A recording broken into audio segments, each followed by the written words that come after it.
नमस्कार, जी न्यूज पर बिलासपुर प्रदेश भर की तमाम ताजा तरीन खबरों के साथ इस वक्त मैं हूं पारुल। खबरों की ओर बढ़ने से पहले नजर डालते हैं आज के हेडलाइंस पर।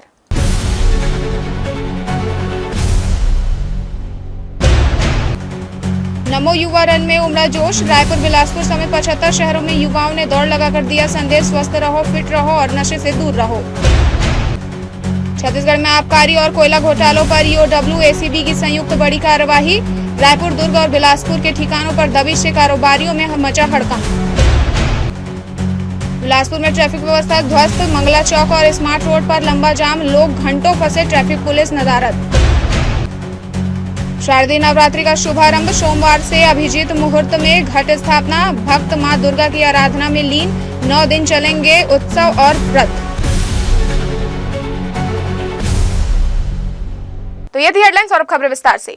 खेल एवं युवा कल्याण विभाग द्वारा स्वास्थ्य और नशा मुक्ति भारत के लिए रायपुर और बिलासपुर में आयोजित नमो युवा रन में युवाओं ने जोश और उत्साह से भागीदारी की। युवाओं को फिट और नशा मुक्त रखने देश के 75 शहरों में यह दौड़ आयोजित की गई। राजधानी रायपुर में तेलीबांधा तालाब से शुरू हुई यह दौड़ सुभाष स्टेडियम में समाप्त हुई। वहीं बिलासपुर में सीएमडी कॉलेज मैदान से प्रारंभ कर रिवर व्यू रोड में इसका समापन किया गया। उप मुख्यमंत्री तथा खेल एवं युवा कल्याण मंत्री श्री अरुण साव ने रायपुर के तेलीबांधा तालाब में झंडा लहराकर नमो युवा रन को प्रारंभ किया। प्रदेश के अंतर्राष्ट्रीय और राष्ट्रीय खिलाड़ियों ने युवाओं के साथ दौड़ लगाकर इसकी प्रतीकात्मक शुरुआत की।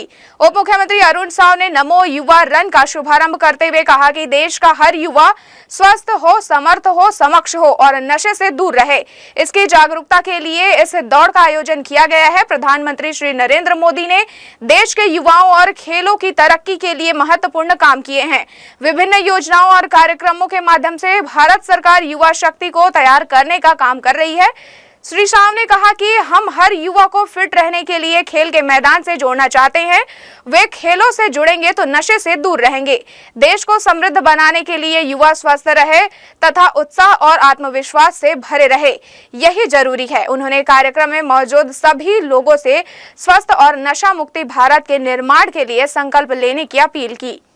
बिलासपुर में रविवार को आयोजित नमो युवा रन में हजारों युवाओं ने भाग लेकर नशा मुक्त भारत का संदेश दिया। सीएमडी चौक से शुरू हुई मैराथन दौड़ का शुभारंभ केंद्रीय मंत्री श्री तोखन साव ने हरी झंडी दिखाकर किया। दौड़ सीएमडी चौक से होते हुए पुराना bus stand, Telipara road, Mansarovar Chowk, Lal Bahadur Shastri Vidyalaya और गोड़पारा मार्ग से गुजरते हुए रिवर व्यू रोड पर समाप्त हुई। इस दौरान शहर वासियों ने युवाओं का उत्साहवर्धन किया। समापन स्थल पर प्रधानमंत्री नरेंद्र मोदी का उद्बोधन प्रसारित किया गया, जिसे हजारों युवाओं ने सुना। पीएम ने युवाओं से नशा छोड़कर विकसित भारत के संकल्प को साकार करने की अपील की है। कार्यक्रम में समापन पर विजेता प्रतियोगिताओं को पुरस्कृत किया गया। इस अवसर पर केंद्रीय मंत्री श्री तोखन साहू और नगर विधायक श्री अमर अग्रवाल ने युवाओं से नशे से दूर रहने और राष्ट्र निर्माण में सक्रिय योगदान देने का संदेश दिया। नमो युवा रन ये केवल एक दिन के लिए दौड़ नहीं है। हमको अपने स्वयं की स्वास्थ्य की चिंता करनी चाहिए। हमारे बुजुर्ग कहा करते थे कि सुबह शाम की हवा लाखों की दवा। तो सुबह शाम घूमना, टहलना, फिरना ये लाखों दवा का काम करता है। और गांव में हम लोग देखते हैं कि 7, साढ़े 7, 8 बजे बोलते थे कि भैया सोवा पड़ गया, मतलब 8 बजे खा करके सो जाते थे, सुबह 5 बजे जगते थे। हमारे बुजुर्ग कितना स्वस्थ रहते थे। लेकिन ये पुरानी जो हमारी दिनचर्या है हमारे बुजुर्गों का, हम सबको उसको आत्मसात करनी चाहिए स्वस्थ रहने के लिए। और माननीय हमारे देश के यशस्वी प्रधानमंत्री जी ने ये आह्वान किया है सभी युवा साथियों से, आप ही इस देश के भविष्य हैं, इस राष्ट्र के निर्माता आप ही हैं। इसलिए सभी युवाओं को नशे से दूर रहना है, ये संदेश है। मुख्यमंत्री विष्णुदेव साय ने जीएसटी सुधारों को ऐतिहासिक बताते हुए कहा कि इसका असर अर्थव्यवस्था के हर क्षेत्र पर पड़ेगा। सबसे बड़ा लाभ किसानों को होगा। मुख्यमंत्री ने कहा कि जीएसटी सुधारों से उद्योग और व्यापार जगत को नई गति मिलेगी। उन्होंने बताया कि सुधारों के बाद कृषि यंत्रों के दाम कम होंगे, जिससे अन्नदाताओं को सीधा आर्थिक लाभ पहुंचेगा। श्री साय ने कहा कि यही स्पष्ट किया है कि सरकार का उद्देश्य इन सुधारों के जरिए समाज के हर वर्ग की आय और सुविधा में वृद्धि करना है। उन्होंने इसे किसानों और व्यापारियों दोनों के लिए महत्वपूर्ण कदम बताया। जो 4 स्लैब थे जीएसटी के, उसको घटाकर 2 स्लैब किया गया है और अब 5 और 18 का स्लैब है और 28 भी घटकर 18 हो गया है। 10% घटा है। 18 5 भी हुआ है, 5 फिर 0 भी हुआ है। तो इससे उद्योग व्यापार में लाभ होगा और हमारे अन्नदाता किसान भाई को भी, बहनों को भी बहुत लाभ होगा। हमारे कृषि संयंत्र, हमारे कीटनाशक, उर्वरक वगैरह की कीमतें काफ़ी कम होंगी, जिससे कृषि का लागत भी कम होगा और किसानों को फायदा होगा। फर्जी एफआईआर के विरोध में युवा कांग्रेस ने शनिवार को जोरदार प्रदर्शन किया। शहर के नेहरू चौक पर एकत्रित होकर कार्यकर्ताओं ने छत्तीसगढ़ के गृह मंत्री विजय शर्मा के खिलाफ नारेबाजी की और उनका पुतला फूंकने का प्रयास किया। हालांकि पुलिस प्रशासन की मुस्तैदी के चलते वे इसके सफल नहीं हो पाए। प्रदर्शनकारियों को इस मौके पर रोक दिया गया और हालात को काबू में रखा गया। युवा कांग्रेस के कार्यकर्ताओं का कहना है कि भाजपा सरकार लोकतांत्रिक मूल्यों का हनन कर रही है और जन आवाज को दबाने की कोशिश कर रही है। उन्होंने कहा कि फर्जी मामलों के जरिए विपक्षी नेताओं को ठहराया जा रहा है, जो लोकतांत्रिक के लिए खतरा है। युवाओं ने चेतावनी दी है कि यदि सरकार ने जल्दी ही अपने रवैये में बदलाव नहीं किया तो आगे और उग्र आंदोलन किया जाएगा। उन्होंने यह भी कहा है कि हर नागरिक को अपनी बात कहने का हक है, लेकिन वर्तमान सरकार इस अधिकार को छीनने का प्रयास कर रही है। आज झूठी एफआईआर के नाम से हम लोगों ने विरोध प्रदर्शन किया है। भाजपा सरकार जब से आई है तब से हम लोग देख रहे हैं कि लोकतंत्र खत्म करने की या संविधान खत्म करने की कोशिश कर रहे हैं। वो चला रहे हैं, राजतंत्र चलाना चाह रहे हैं। हम लोग चाह रहे हैं कि जो झूठी एफआईआर कर रहे हैं, आज भावेश शुक्ला जो भ्रष्टाचार के विरुद्ध में एक आंदोलन किया, उनके खिलाफ ST/SC एक्ट लगाकर उनको जेल में डालने की कोशिश की जा रही है। भाजपा सरकार एकदम प्रयास कर रही है कि लोकतंत्र को खत्म कर दे। आज उसी के विरोध में हम लोग पुतला दान किया गृह मंत्री की जगह। लगातार छत्तीसगढ़ में कहीं भी यूथ कांग्रेस और NSOA के लोग प्रदर्शन कर रहे हैं तो उनके ऊपर सीधा झूठा रिपोर्ट लिखाकर FIR की जा रही है। अभी तत्कालिक में रायपुर में हमारे कुछ यूथ कांग्रेस संगठन से जुड़े हुए लोग और NSOA संगठन से जुड़े हुए लोगों ने एक कार्यक्रम किया, सीधा उनके ऊपर एट्रोसिटी एक्ट लगा दिया गया। क्या कहीं ज्ञापन देना या किसी से मिलना ये कानूनी अपराध है? विष्णुदेव साय और विजय शर्मा जी ये समझ नहीं पा रहे कि छात्रों के साथ और जो नेता है उनके साथ ऐसा क्यों कर रहे हैं कांग्रेस के। रविवार को EOW और ACB की टीम ने छत्तीसगढ़ में आबकारी और कोयला घोटाले मामलों को लेकर संयुक्त छापेमारी की। रायपुर, दुर्ग और बिलासपुर में एक साथ कई ठिकानों पर दबिश दी। राजधानी रायपुर में देवनगरी स्थित शराब कारोबारी अवधेश यादव के आवास पर टीम अब भी जांच कर रही है। अधिकारियों ने रायपुर में करीब 3 से 4 ठिकानों को टारगेट किया है। वहीं कोयला घोटाले के मामले में EOW ने अविनाश स्मार्ट सिटी के क्लर्क जयचंद कोसले के आवास पर छापा मारा। सौम्य चौरसिया का करीबी बताया जा रहा है। कोसले से अधिकारियों की टीम पूछताछ कर रही है। यह कार्यवाही आबकारी घोटाला मामले में गिरफ्तार चैतन्य बघेल की 23 सितंबर को होने वाली सुनवाई से पहले की गई है। रेड के चलते कारोबारियों में हड़कंप मचा हुआ है। जांजगीर चांपा जिले के अकलतरा में शनिवार सुबह उस वक्त सनसनी फैल गई जब आर्थिक अपराध अन्वेषण शाखा की 12 सदस्यीय टीम ने कोयला व्यापारी जयचंद कोसले के निवास पर दबिश दी। टीम ने अकलतरा के अंबेडकर चौक स्थित कोसले के आवास पर पहुंचकर दस्तावेजों की गहन जांच शुरू की। इस अचानक हुई कार्यवाही से पूरे क्षेत्र में हड़कंप मच गया। जयचंद कोसले के पिता वर्तमान में जांजगीर कलेक्ट्रेट कार्यालय में सहायक ग्रेड 1 पद पर कार्यरत है। पूर्व में वे कांग्रेस शासनकाल के दौरान मंत्रालय रायपुर में ग्रेड 2 बाबू के पद पर नियुक्त थे। परिवार की सरकारी नौकरी के साथ साथ जयचंद कोसले द्वारा कोयला व्यापार में किए गए निवेश और लेन देन को लेकर कई तरह की शंकाएं सामने आ रही थी, जिसके बाद यह कार्यवाही की गई। EOW की टीम अभी भी उनके निवास पर दस्तावेजों की छानबीन में जुटी हुई है।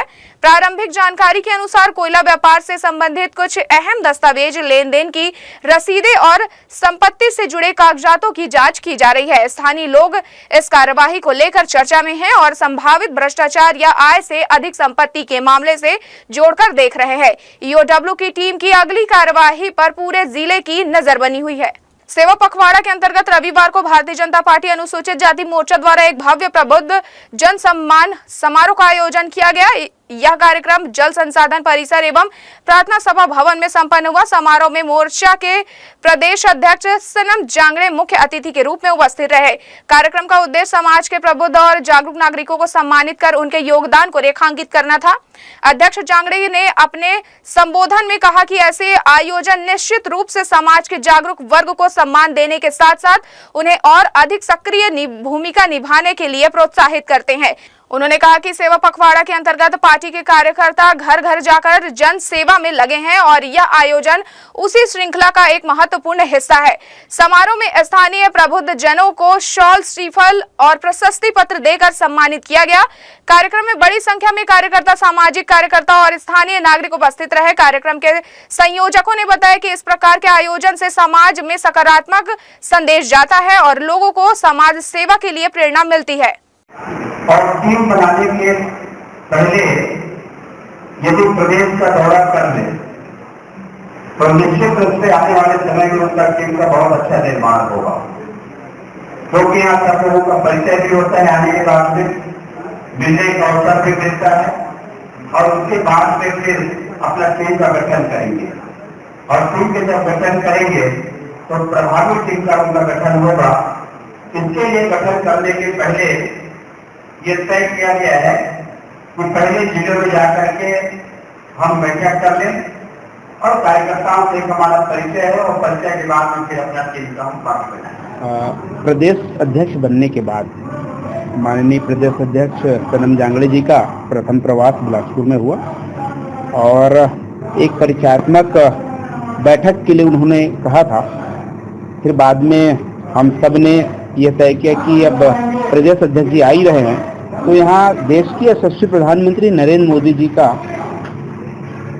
जन्म दिवस का जो सेवा पखवाड़ा चल रहा है तो सेवा पखवाड़ा को देखते हुए सभी प्रबुद्ध जनों का सम्मान समारोह का कार्यक्रम आज किया गया है और सेवा पखवाड़ा के माध्यम से अभी पौधा एक पेड़ माँ के नाम का भी कार्यक्रम होना है।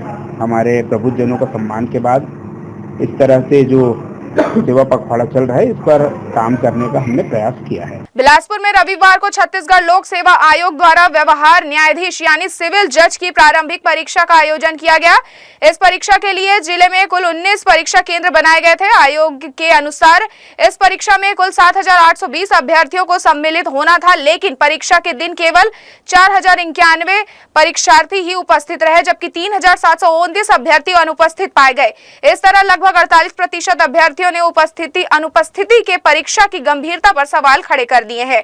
विशेषज्ञों का मानना है कि इस तरह की प्रतियोगी परीक्षा में इतने बड़े पैमाने पर अनुपस्थिति यह दर्शाती है कि अभ्यर्थियों के मन में परीक्षा को लेकर अपेक्षित गंभीरता और रुचि की कमी है। यह स्थिति न केवल आयोग के लिए चिंता का विषय है, बल्कि राज्य की न्यायिक व्यवस्था के भावी स्तंभों के प्रति युवाओं की रुचि में भी गिरावट को दर्शाती है। ऐसे में अब छत्तीसगढ़ लोक सेवा आयोग को यह समीक्षा करनी चाहिए कि क्या अभ्यर्थियों तक सही समय पर सूचना पहुंच रही है, क्या परीक्षा प्रणाली में सुधार की आवश्यकता है या फिर तैयारी की दिशा में अभ्यर्थियों का मार्गदर्शन और प्रोत्साहन बढ़ाना जाना चाहिए। परीक्षा में पारदर्शिता और निष्पक्षता को बनाए रखते हुए अभ्यर्थियों को इस दिशा में फिर से आकर्षित करना जरूरी हो गया है, ताकि भविष्य में न्याय व्यवस्था को योग्य और संवेदनशील न्यायाधीश मिल सके।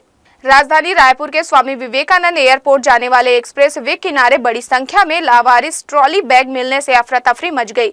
स्थानीय लोगों ने दर्जनों बैगों को देखकर तुरंत पुलिस को सूचना दी। एयरपोर्ट नजदीक होने की वजह से मामले को संदिग्ध मानते हुए सुरक्षा एजेंसियां तुरंत हरकत में आ गई और पुलिस ने मौके पर पहुंचकर सभी बैगों को अपने कब्जे में ले लिया और जांच शुरू कर दी। फिलहाल बैगों के मालिक और कारण का पता नहीं लगाया जा रहा है। जांच एजेंसियां यह भी पता लगाने में जुटी है कि बैगों में क्या रखा है और कहीं इसका संबंध किसी संदिग्ध गतिविधि से तो नहीं है। मामला गंभीरता से देखा जा रहा है। मुंबई अहमदाबाद उच्च गति रेल परियोजना ने 4.8 किलोमीटर लंबी सुरंग खंड में प्रमुख ब्रेक थ्रू हासिल किया है। घानसोली और शिलफाटा दोनों ओर से उत्खनन करके टीमों ने चुनौतीपूर्ण जलमग्न क्षेत्र के एक दूसरे से सफलतापूर्वक जुड़ाव किया। यह भारत की पहली समुद्र तल सुरंग है जो मुंबई और ठाणे को जोड़ेगी। रेल मंत्री ने परियोजना टीम को बधाई दी और कहा कि यह कदम तकनीकी उत्कृष्टता और नवाचार का प्रतीक है। परियोजना से मुंबई और अहमदाबाद के बीच यात्रा समय केवल 2 और 7 घंटे मिनट तक कम हो जाएगा। यह प्रमुख व्यावसायिक केंद्रों को जोड़कर औद्योगिक विकास, ज्ञान हस्तांतरण और आर्थिक एकीकरण को बढ़ावा देगा। परियोजना मध्यम वर्ग के लिए सुलभ कराया गया आरामदायक यात्रा सुनिश्चित करेगी। वायाडक्ट, खंड स्टेशन निर्माण और नदियों पर पुल निर्माण में तेजी से प्रगति हो रही है। साथ ही तकनीकी नवाचार और जापानी समझदारी के सहयोग से विश्व स्तरीय मानक स्थापित किए जा रहे हैं। 2027 तक पहले खंड का परिचालन शुरू होने की उम्मीद है, जिसमें उपयुक्त आवृत्ति और जापानी उन्नत E10 शिकानसेन ट्रेन तकनीकी लागू की जाएगी। प्रशिक्षण कार्यक्रम और सुरक्षा उपाय परियोजना की उत्कृष्टता को सुनिश्चित करेंगे। यह परियोजना भारत में भविष्य के उच्च गति रेल नेटवर्क के लिए एक मॉडल साबित होगी। बुलेटिन में खबरें अभी और भी। वक्त चला एक छोटे से ब्रेक का, हम लौटेंगे जल्द ही एक छोटे से ब्रेक के बाद।